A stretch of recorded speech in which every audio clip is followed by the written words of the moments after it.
Welcome back to Bet It, Bank and Blow It. I'm Magnum and I'm flying solo to help you put some wagers down on Week 8 of the 2025 NFL season. We are going to be talking about all of the Sunday games. We will not be talking about Sunday and Monday Night Football. We will have another episode covering those, so make sure you check out the channel if that's what you're looking for. And thank you for checking out Bet It, Bank and Blow It. We are presented by Seize the Gap Fantasy Football. Find our content wherever you get your podcasts and on YouTube. Find us on social media at Seize the Gap FF and on the web at seizethegapff.com. Very simple, very easy to remember, just like the flaps, FLAPS. Follow, like, and please subscribe. If you had fun, please remember to hit the thumb.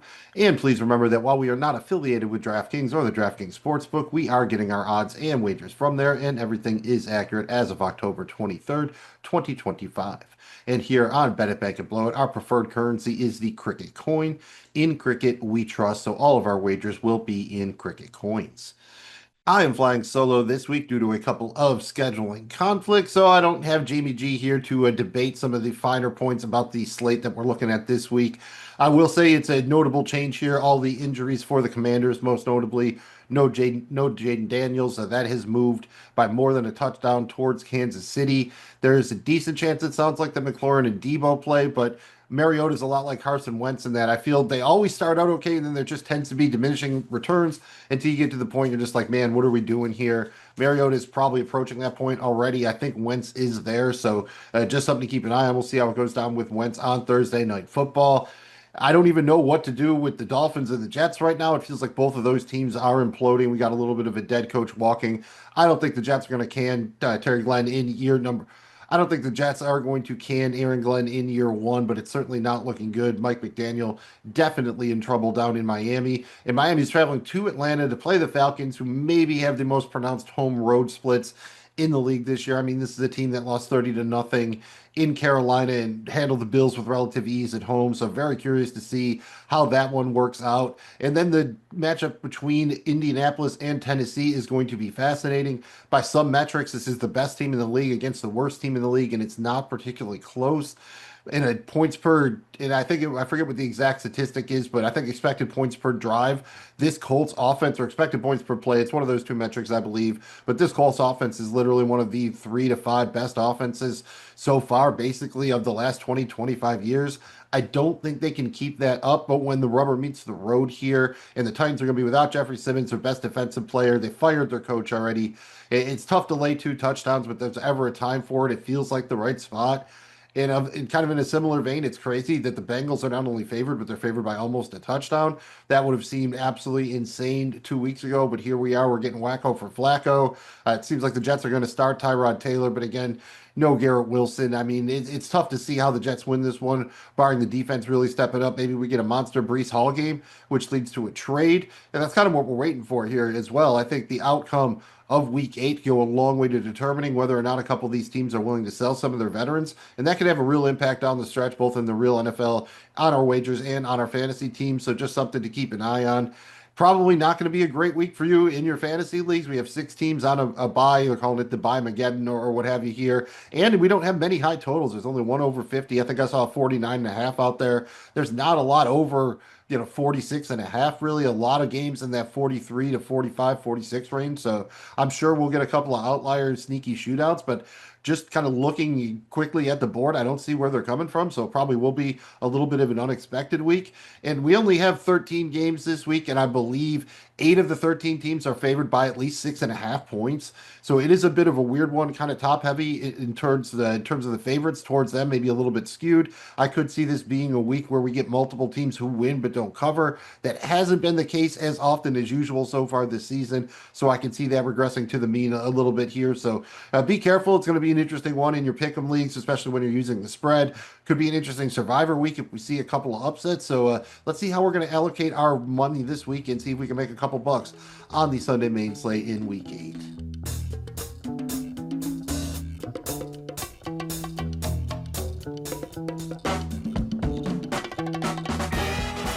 Every year, the Westgate Sportsbook hosts their famous NFL Super Contest, and we host our SupaFly contest.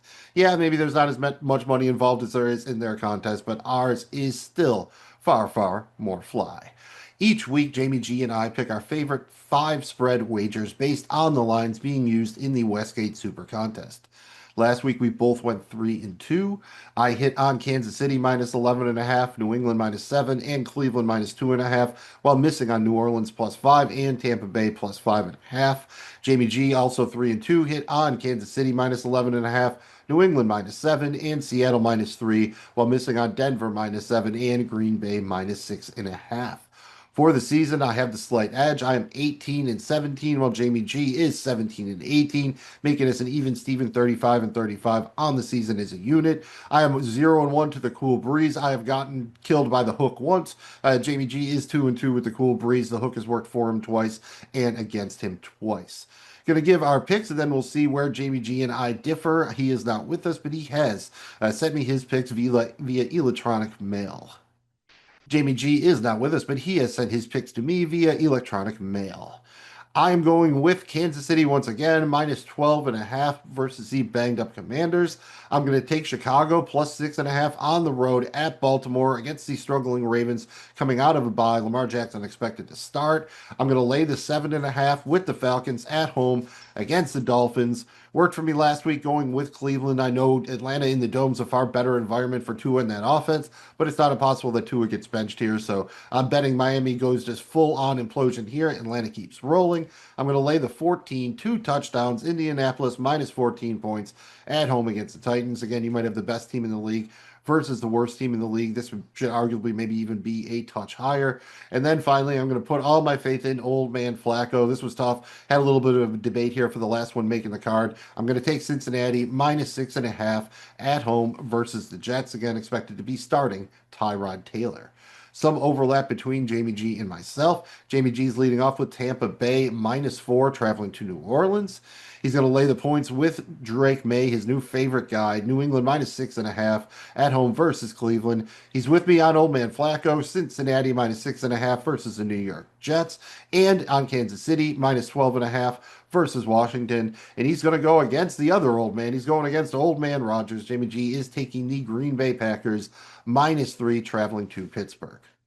We both agreed on Cincinnati here. I just don't love it. They're clearly a better team than the Jets, but there is a chance that we do get maybe a little bit of an inspired game here from the Jets. I don't know that we kind of seen anywhere near a complete performance from them. I mean, the offense played pretty well in week one, but the defense was terrible. Defense has played a little bit better over the past couple of weeks, but now the offense has gone in the tank. I'm not sure this is the week that it all comes together. I don't love the 6.5. I really, really wish this was like 4.5. Definitely a case where I might be inclined to buy this down or go with the money line, but there's also a decent chance that the Bengals blow them out by 2+ touchdowns. It's hard to see where the Jets are going to get their offense from. So I think if the Bengals can eclipse 20, 24 points, they're probably in pretty good shape to win the game here. You get to 24, 28 points. I think that's probably a pretty easy cover. So we'll see if the Jets can surprise. The key for them is probably to find an unexpected touchdown on defense, special teams, something of that nature. Without it, it's really tough to see how that offense is going to really get anything done. Even against the Bucks, when Tyrod had some decent numbers, really only happened in hurry up mode when they were behind in the fourth quarter. So I think I like what Jamie G and I are putting down here. And then we're laying the 12.5 with Kansas City. This might close at 14. It depends on the status of Debo and McLaurin. Again, I think diminishing returns from Marcus Mariota. It's hard to see that rushing game for the Commanders really taking off in the absence of Jaden Daniels.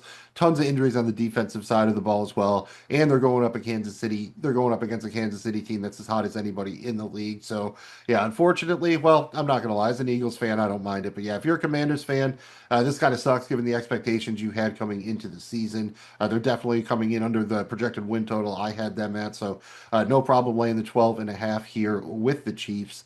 I took the Bears plus 6.5.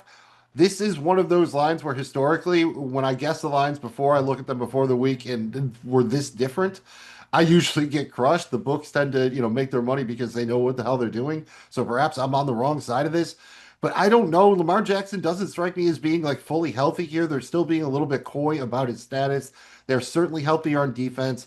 I expect the Ravens to be a lot more focused, cohesive coming out of the bye. They've had all the kind of the minor narratives. Oh, they took the ping pong tables out of the locker room and all this kind of surrounding noise. I don't really care about that. At the end of the day, are they going to beat the Bears by 7 or more points? I don't know. I think it's less than a coin flip here, given kind of the tough slate, especially with using the super contest lines here. I'm all right with taking the Bears plus 6.5 on the road. Jamie G's laying the 4 with the Bucks traveling to New Orleans. That should be fine. Again, it's a lot of injuries that concern me for the Buccaneers. And it's not just Mike Evans. Igbuka was out there last week, but he's already not practiced this week. I don't know that he is anywhere near fully healthy. Godwin probably won't be back. Bucky Irving's out again. It's not like the Saints are great, but the splits aren't as dramatic as the Falcons, but they have certainly been much better within the confines of the Superdome. So this is one I'm probably just avoiding for the most part this week. It's probably a decent streaming spot if you're in a two quarterback super flex league and you want to roll Spencer Rattler. The Bucks are a pass funnel defense that could work out decently for you. Maybe stack him and Olave up on DraftKings, something of that nature. But I don't know if I'm on Team Jamie G here. I don't mind the 4. I think this opened at 5.5 or something like that. That certainly would have been egregious. You get down to 3, maybe we're talking turkey here, but I don't know if I would lay the 4. We'll see if Jamie G is proven correct. And I'm laying the 7.5 with the Falcons. I'm just trusting the math here. I like the Falcons quite a bit more at home. I don't like the Dolphins right now. If that Dolphin defense can step up, turn over that Falcons offense early, they get the running game going, maybe it can happen. But outside of that, I just don't see where it's coming from, man. It just, you can see the Dolphins fracturing in real time. Tua is just losing it. He's throwing his teammates under the bus. And this just stinks to high hell. If this were on the road, there's no way I would be trusting the Falcons laying this much here. I would really, really love for this to be 5.5, maybe even 6. I could get got by the hook here. The 7.5 scares me, but again, this was a little bit of a tough card for me, so I'm going to lay the 7.5 and just kind of trust the process here. And Jamie G is riding Drake May. That's his guy. He watched him beat up on the Buffalo Bills, and ever since he has been converted. And I'm being a little facetious. He did like Drake May going in, but since then, he's definitely jumped aboard the Patriots bandwagon, and it's been profitable so far. Again, 6.5, a little tough here based on what Cleveland can do in terms of their defense and that rushing attack headed by Quinshon Judkins. On the other hand, the Patriots defense probably is going to need to be world beaters to shut down that Browns offense with Dylan Gabriel, the rookie, at the control. So a little bit more than I would like to lay, but the Patriots are home. They took care of business last week at Tennessee. They got the revenge game. They handled the trap game in New Orleans the week before that. So probably in good shape here. I don't mind it. I would be leaning the same way as Jamie G. I'm laying the 14 against the Titans. Maybe they backdoor. It is what it is here again. The Jonathan Taylor 3 plus anytime touchdown prop is like plus 340. It's disgusting what the expectations here are for this game. I do think the Titans offense showed a little bit more life last week under interim coach Mike McCoy, but there's just not a lot here, man. Don't know if Ridley's going to play. I do like them getting Spears and some of the younger, more explosive players involved. I just don't know that they're going to get within 2 touchdowns of the Colts here unless the Colts shoot themselves in the foot. That's probably the only way it happens here. So I don't love laying the 14 at all, but like we saw last week with the Chiefs against the Raiders, sometimes there's just a clear mismatch. You lay the points because the book can't put a big enough number out there. So I'm okie dokie with the 14. And then Jamie G is taking the Packers -3, traveling to Pittsburgh. I don't mind it, but the Packers have just not impressed me much lately. Shout out Shania Twain. They're going to probably win this game, but man, are they going to cover the 3? I don't know, and I don't even really care about the Rodgers revenge narrative. It is what it is. He'll probably get at least 2 touchdowns if that's something you maybe want to go to in terms of a prop. I'm probably staying away from this one. In this kind of case where it is a coin flippy game and you get the 3 points with the home team, I would tend to go that way, but this is more of a stay away than a lean towards the Steelers. But again, I think the Packers are clearly the better team. If Micah Parsons can get going like he did last week, bring down Aaron Rodgers 2 or 3 times, I think they'll take it down pretty easily. But the Green Bay defense really needs to step up. I think just put their foot on the throat of the Steelers offense early. Don't let them breathe. In that case, it should be clear sailing. But if you let the Steelers hang around, it worries me that Rodgers will do his thing.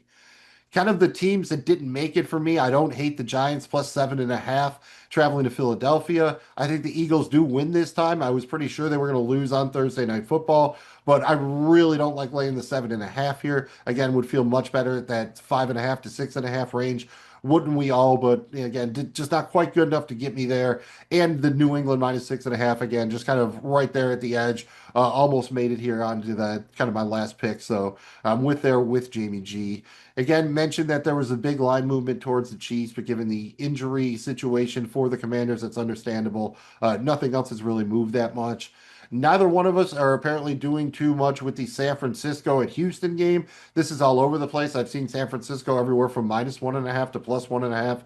Does not look like Parasol will play.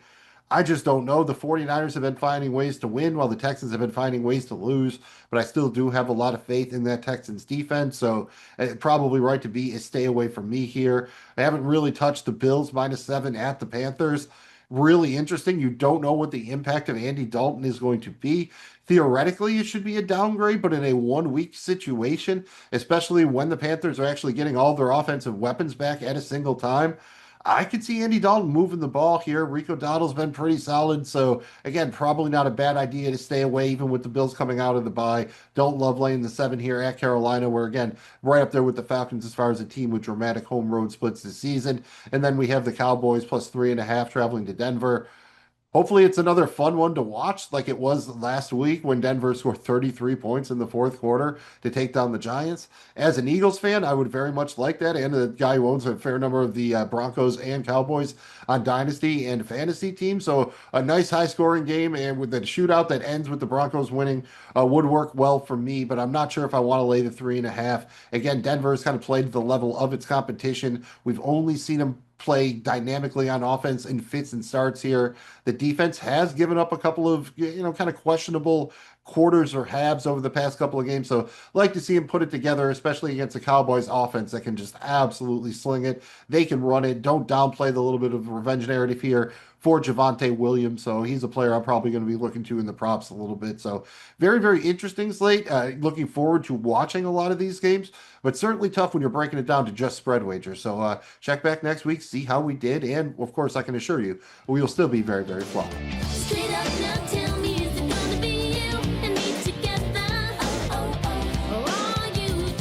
Betting the spreads isn't for everybody. Sometimes you just want to pick a winner straight up.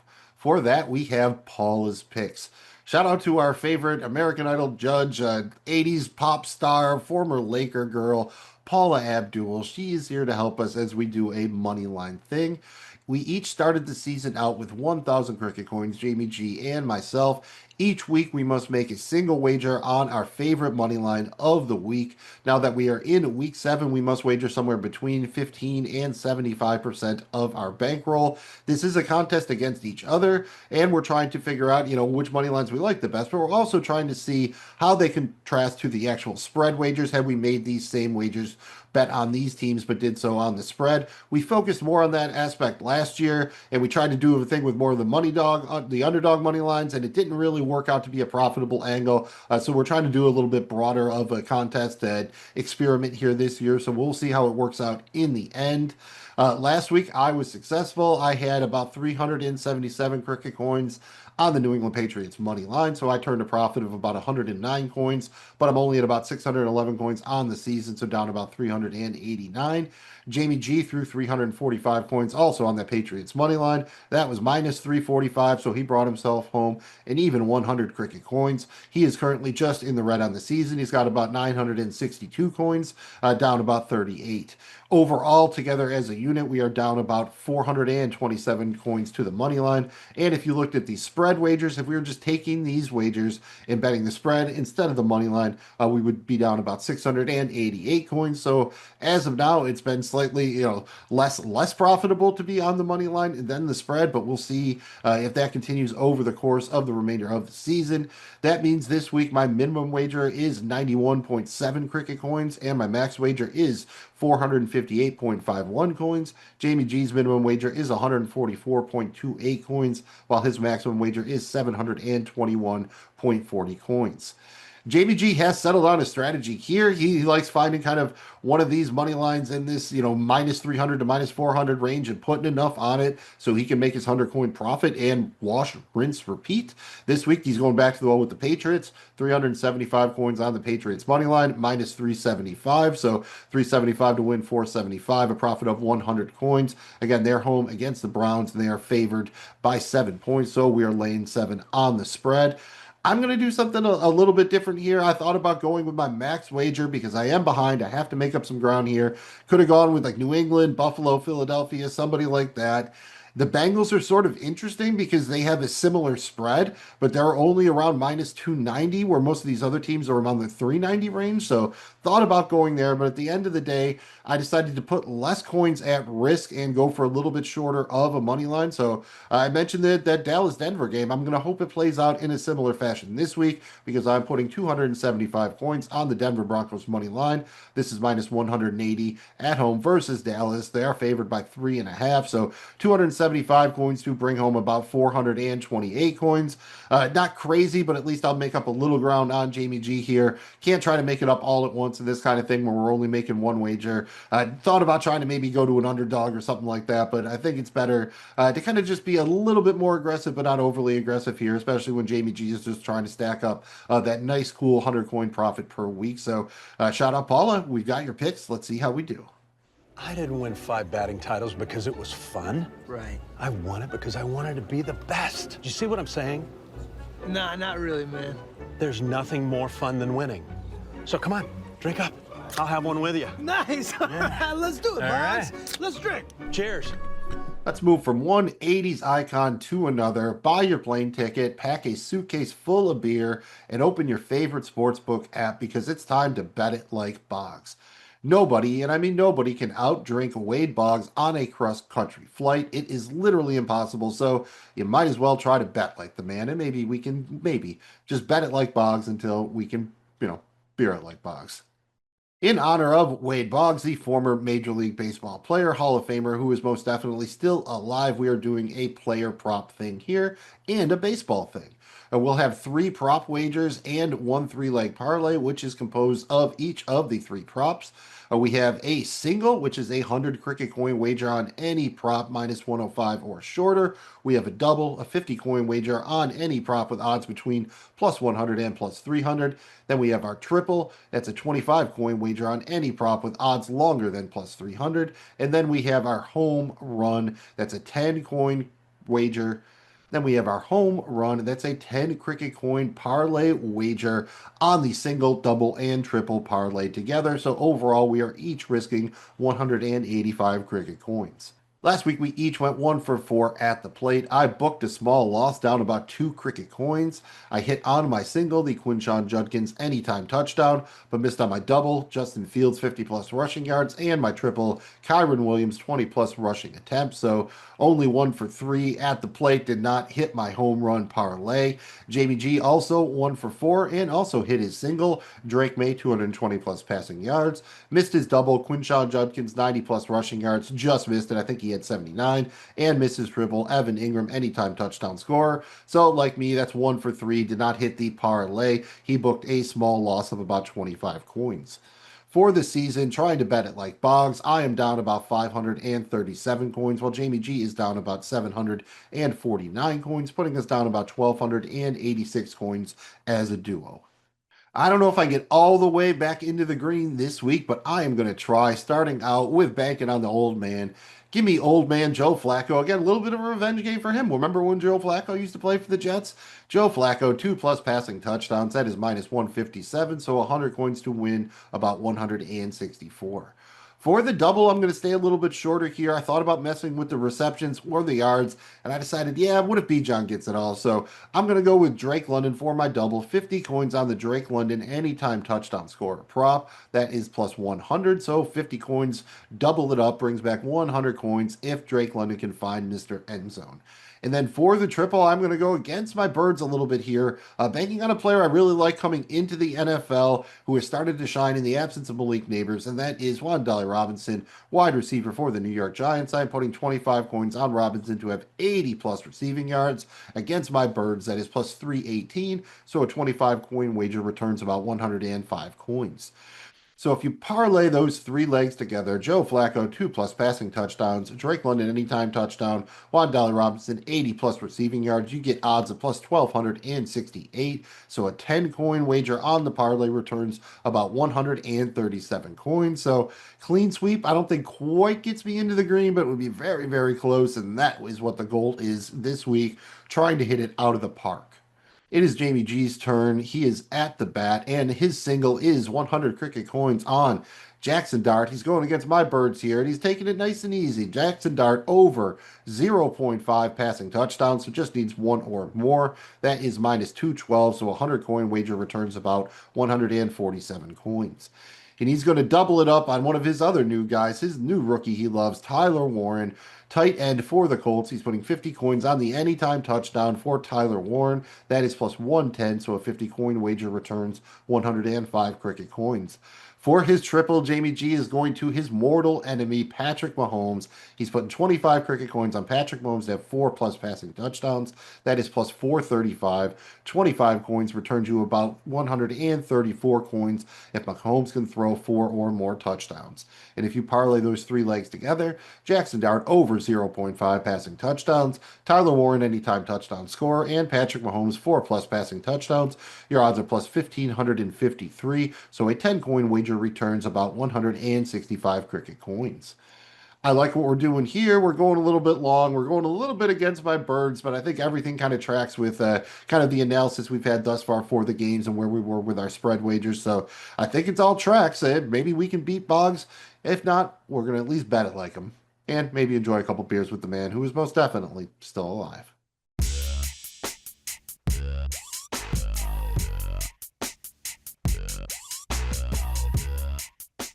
When you're up in the air drinking against Wade Boggs, it makes you appreciate the ground more. And we're going to go all the way down to the ground floor and take it slow with a little floor play.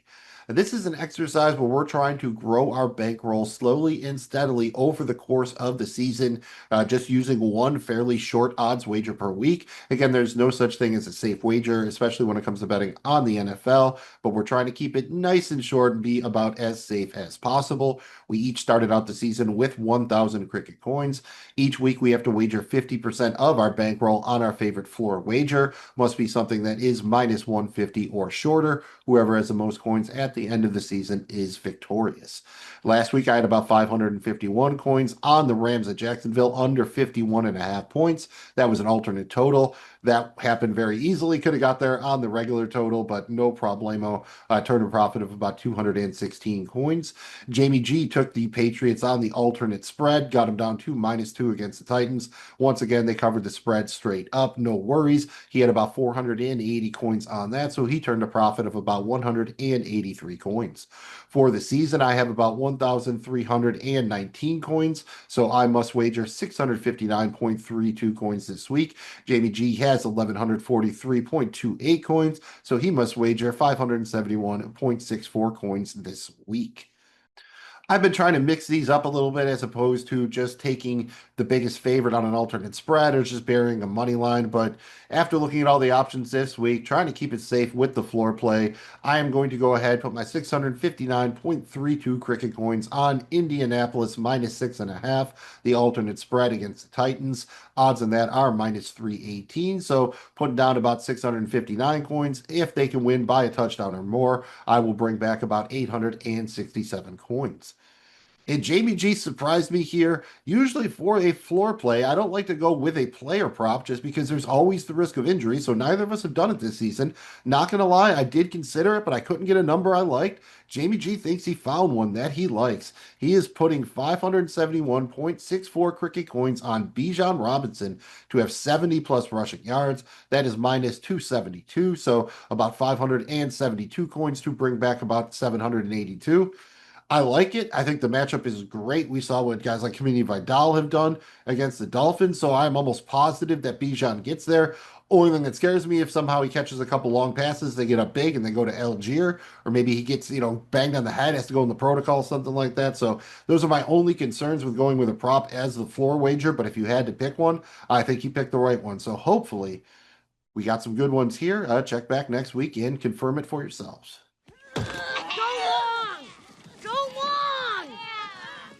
Hell, I'll do it myself.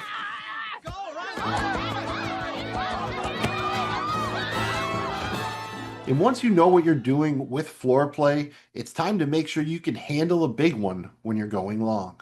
This is basically the opposite of floor play, where we're trying to grow our bankroll just in big chunks once in a while, accepting the fact that we're only going to hit a couple of these. So it's going to be kind of some tough weeks in between, but ultimately at the end of the day, if you can hit a couple big ones going long, maybe you can turn a profit, maybe even more than just taking the nice safe wager every week. That's the goal here. We're trying to see what works better. We're each going to wager 100 cricket coins each week. You can break it up into a couple of single wagers or go with a parlay. You're maxed out at 4 single wagers, minimum odds plus 200. Again, we're trying to go a little bit long here. Any parlay has to be 2 to 4 legs, minimum odds plus 500. Whoever has the most coins at the end of the season is victorious. Unless they are in the red, you must be in the green to win. That seems kind of obvious, but yes, you must.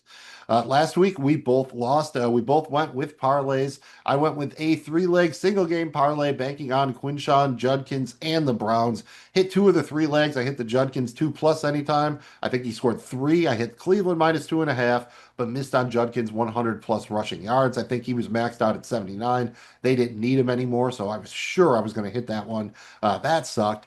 Jamie G also lost 100 coins, but he had usually gone with the parlays last week. He switched it up. He had 2 single wagers. He put 50 coins on each of them. Just missed on Stephon Diggs, 70+ receiving yards, and missed on Devin Achane, 50+ receiving yards. Diggs was very, very close. I think he got within 10 yards of it. And Achane just did so well on the ground. It just didn't work out that he was targeted in the receiving game like that. So, again, not a bad way to go, just not turn a profit. So, together, we lost 200 coins last week. For the season, I am slightly up here. I'm in the green, 44 cricket coins. Jamie G has not been successful here yet. Going long, he is down 700 coins. So, as a unit, we are down about 656 coins. I thought about going with another little single game parlay here, but I elected to go back to the well with 4 single wagers. I'm going to put 25 cricket coins on each of these. First up, I'm going with Jamie G's guy, James Cook. He is back in the kitchen at the Panthers. 100+ rushing yards for James Cook, plus 255. So 25 coins to bring back about 89. And then I'm going to go with Jackson Dart. It pains me here, but I'm not going to go with the passing touchdowns. I'm going to have him using his legs again. Give me the Jackson Dart anytime touchdown scorer, plus 215. So 25 coins to bring back about 79. And I mentioned the Drake London receiving yards before. I'm going to go with that one here. Give me Drake London 100+ receiving yards against the Miami Dolphins, plus 379. So 25 coins to bring back about 120. And then finally, I wanted to do something with Jonathan Taylor here because I love the Colts this week. I didn't want to take the 3+, but the number you're getting for a 2+ anytime touchdown score is ridiculous right now. So I found another way. I'm going to put 25 cricket coins on Jonathan Taylor to have 1+ anytime touchdown in each half plus overtime. So he must have a touchdown in the first half and the second half. If he scores in overtime, but not in the second half and the first half, that counts. That's what the plus overtime means. So Jonathan Taylor, 1+ touchdown in each half, 25 cricket coins at plus 225. So that wager brings back about 81 coins if he can find the end zone in each half.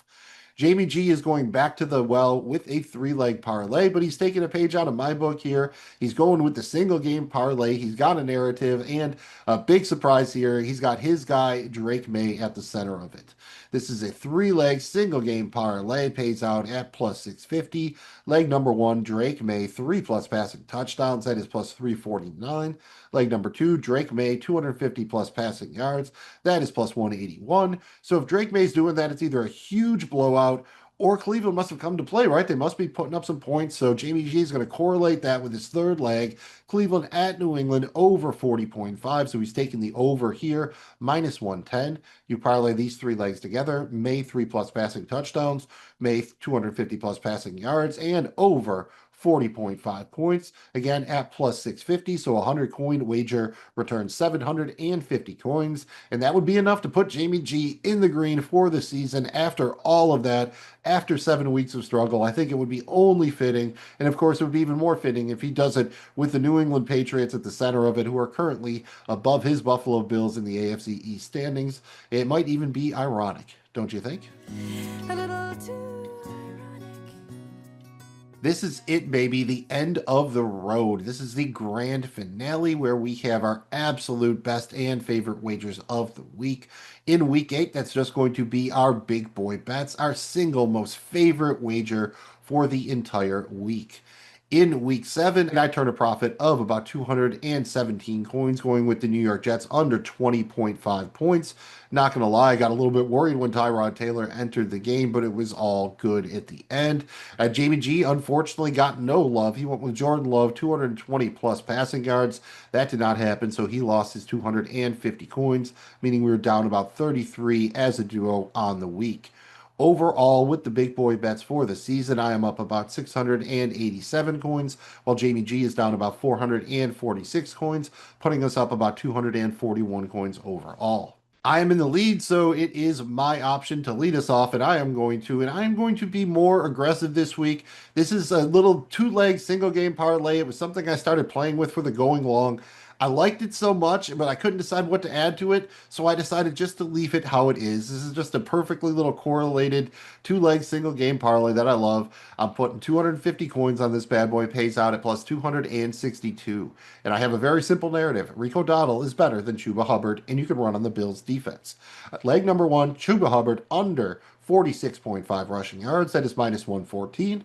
Leg number 2, Rico Dowdle over 51.5 rushing yards, minus 115. Parlay the two together, plus 262. Put 250 coins on it, and you're bringing back 905 coins. Is that a little aggressive? Yes. Maybe Hubbard gets hot and he winds up with a big run, busted 30, 40 yarder or something like that, and I get crushed on that aspect of it. But it seemed clear to me in the second half of the last game that Dave Canales and that coaching staff recognized that Dowdle right now, for whatever reason, is a much better running back than Hubbard. I think they will still work Hubbard in there, but Dowdle is going to get far more work and will be more effective with it. So that's what I'm going with. Basically, the over on the Dowdle rushing yards and the under on the Hubbard rushing yards, parlaying them together. A little bit of a degenerate move, but I'm feeling it. I really like it, and that's what we do with our big boy bets. You got to have your big boy pants with your big boy wallet for your big boy bets. And Jamie G is going to be a big boy this week in the kitchen. He is going with his guy, James Cook. He's just going to take it a little bit nice and easy here. Not going to go for the full money. James Cook, 70-plus rushing yards. That is minus 125, so you put 250 cricket coins on that. You're bringing back 450 coins. If Mr. Cook can just simply hit his season average, honestly, I think he's hit 70-plus rushing yards in all but one game this season, so I think that is an excellent big boy bet, even if it doesn't have nice long odds like mine. And thank you for sticking around for this nice, not that long episode of Bet It, Bank It, Blow It. We really appreciate it. Anything we can help you out with, let us know in the comments. Hit us up on social media. Did you follow us and win something? Did you follow us and lose something? Questions, ideas, suggestions. I love kind of betting theories, any systems you're using, all that kind of stuff. We are interested. Please let us know. Once again, Bet It, Bank It, Blow It is presented by Seize the Gap Fantasy Football. Find our content wherever you get your podcasts and on YouTube. Find us on social media at Seize the Gap FF and on the web at seizethegapff.com. Nice and easy to remember, just like the flaps, FLAPS. Very important to our success. Follow, like, and please subscribe. If you had fun, please touch the thumb. I'm Magnum Mills on behalf of myself and Jamie G. Good luck this week, and please remember that we can help you bet it, we can help you bank it, but blowing it is up to you. Let the BIGDADDY explode just like a bomb in Vietnam. So hit the alarm or be funky like an underarm and allow me to show how the microphone should flow. Now competition bow to me like a Buddha, the teacher, the tutor. They come a dime a dozen, but they can't look cuter.